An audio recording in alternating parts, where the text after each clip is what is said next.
Disclaimer: these stories are fake. They're made with AI. What's up, is Joshua here. Today I'll be sharing a story on how I got suspended in class. It all started on a Tuesday afternoon in Mr. Thompson's history class. I had always found his lectures a bit dull, and that day was no exception. My mind wandered, dripping between the patterns of the ceiling tile and a doodle I was working on in my notebook. Suddenly, an idea struck me. My best friend Jake was sitting across the aisle. I quietly folded a piece of paper into an perfect airplane, carefully so as not to draw attention. With a practiced flick of my wrist, I launched it across the room. The plane soared gracefully, only to land with a thud in Mr. Thompson Coffee Monk.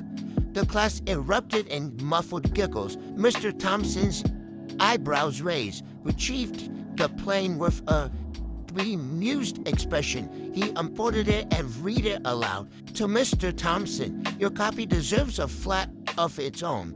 The room exploded in laughter. I was caught off guard when the visible Mr. Thompson happened to be observing the class that day. She marched in, her expression stern. Without hesitation, she called me to the office. In her office, she didn't seem as amused by my prank as the class has been. She explained that the joke was disrupted and disrespectful.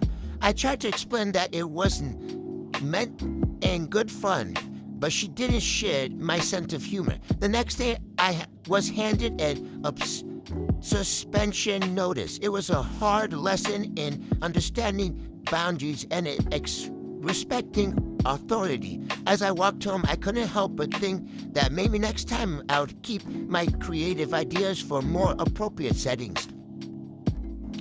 Well, now I have learned that I shouldn't be doing these stuff in class, and maybe I should keep the jokes to myself.